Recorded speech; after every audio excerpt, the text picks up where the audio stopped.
High Brian, this is my challenge senator. Guys, আমি আজকে আপনার দেখাতে চলেছি। গাইস, আমরা ফটো তো অনেক জায়গায় তুলে থাকি, কিন্তু আমাদের ফটোর ব্যাকগ্রাউন্ডে কিছু লোক চলে আসে, যার কারণে আমরা ফটোগুলো ছাড়তে পারি না। আমরা আমাদের পছন্দের ফটোগুলো এই কারণে অনেকেই ফেলে রাখি।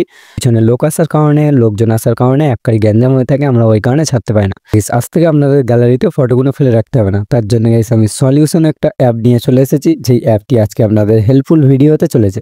তো এই ভিডিওটি নিয়ে স্কিপ করে শেষ পর্যন্ত দেখতে এখন। আর গাইস, চ্যানেল নতুন হয়ে থাকলে চ্যানেলটিকে সাবস্ক্রাইব করে দিয়ে পাশে বেল নোটিফিকেশন অন করে দিন, যাতে আমি এই ধরনের ভিডিও ছাড়লে সর্বপ্রথম আপনার সামনে চলে আসে। চলো বেশি কথা না বাড়িয়ে আজকের ভিডিও স্টার্ট করে দিই। সর্বপ্রথম আমরা কি করবো, আমরা প্লে স্টোর অ্যাপটি ওপেন করে নেবো। নিয়ে গেছে আমরা সার্চ বারে ক্লিক করে আমরা এখানে সার্চ দেবো snap edit remove object AI লিখে আমরা এখানে সার্চ দেবো। আমাদের নিচে যে একটি ব্লু কালার অ্যাপ আছে, আমরা ওই অ্যাপে ক্লিক করবো।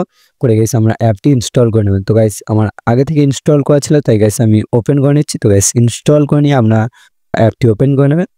তো গাইস, ওপেন করার পর এখানে কিছু অপশান চলে আসবে। তো গাইস, এখানে স্কিপ করে দেবে। দিয়ে গেছে নেক্সট অপশানে ক্লিক করবে, আবার নেক্সটে ক্লিক করবে। করে গেছে স্টার্ট এডিটিংয়ে ক্লিক করবে। করে গেছে অ্যালাও অপশানে ক্লিক করবে। করে গাইস, আপনারা একবার স্ক্রিনে টাচ করে দেবেন। তো গাইস, স্ক্রিনে টাচ করার পর এবার গাইস আমরা আমাদের পছন্দের একটি ফটো সিলেক্ট করে নেব। আমাদের পিছনে থাকা লোকজন একটি ফটো সিলেক্ট করে নেব, যে ফটো থেকে আমরা ওই লোকজনকে রিমুভ করতে চাই। তো গাইস, তার জন্য আমরা স্টার্ট এডিটিংয়ে ক্লিক করবো। করে গাইস অ্যালাউ অল করে দেবো। দিয়ে গাইস আমরা ওই ফটোটি সিলেক্ট করে নেব, যেটির পিছনে আমাদের লোকজন আছে, আমরা যেটি রিমুভ করতে চাই।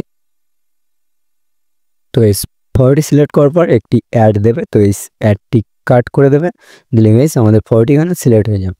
তো এই ফটোটি সিলেক্ট হয়ে গেলে এখানে আমরা কি করব, এখানে যে প্রথম অপশান আছে রিমুভ অবজেক্ট, আমরা ওই অপশানে ক্লিক করব। তো গাইস, ওই অপশানে ক্লিক করলে আমাদের এখানে দেখিয়ে দিচ্ছে যে কিভাবে আমাদের রিমুভ হবে। আমাদের এখানে সিলেক্ট করতে বলছে। তো গাইস, আমরা ওইভাবে করবো না, আমরা নেক্সট অপশানে ক্লিক করবো, আবার নেক্সটে ক্লিক করব। করে গাইস আমরা অটো এআই ক্লিক করব। তো গাইস, অটো এআই ক্লিক করলে কিছুক্ষণ লোডিং নেওয়ার পর আমাদের ফাইনাল রেজাল্ট চলে আসবে। তো গাইস, দেখা পাচ্ছেন একা থেকে আমাদের ব্যাকগ্রাউন্ডে যত লোক ছিল ও কোনো রেড কালার হয়ে গেছে। তো গাইস, রেড কালার হয়ে গেলে আমরা রিমুভ অপশানে ক্লিক করব। তো গাইস, রিমুভ অপশানে ক্লিক করলে দেখা পাচ্ছেন আমাদের পিছনে থাকা কত লোকজন মাত্র এক ক্লিকে আমরা রিমুভ করে নিয়েছি। তো গাইস, বিফোর যে আফটার ফাইনালি আমরা দেখা পাচ্ছেন আমাদের রিমুভ করা হয়ে গেলে আমরা এখানে ডান অপশানে ক্লিক করব। তো গাইস, ডান অপশানে ক্লিক করার পর আমরা ফটোটি সেভ করার জন্য উপরে সেভ অপশানে ক্লিক করব। করে গাইস আমরা নিচে যে সেভ ফ্রি লেখা আছে, আমরা একটি অ্যাড দেখে ফটোটি সেভ করে নেব। তো গাইস, আজকের ভিডিও এই ছিল। আশা করি আপনারা ভিডিওটা সম্পূর্ণভাবে বুঝতে পেরেছেন। তো গাইস, ভিডিওটি যদি ভালো লেগে থাকে এবং যদি ভিডিওটি কাজের হয়ে থাকে, তাহলে ভিডিওটিতে একটি লাইক দিয়ে, চ্যানেল নতুন না থাকলে চ্যানেলটিকে সাবস্ক্রাইব করে দিয়ে পাশে বেল নোটিফিকেশন অন করে দিন, যাতে আমি এই ধরনের ভিডিও ছাড়লে সর্বপ্রথম আপনার সামনে চলে আসি। সামনে নতুন কিছু ভিডিও নিয়ে দেখা হচ্ছে। ততক্ষণ সকলে ভালো থাকবেন, সুস্থ থাকবেন। আল্লাহ হাফেজ।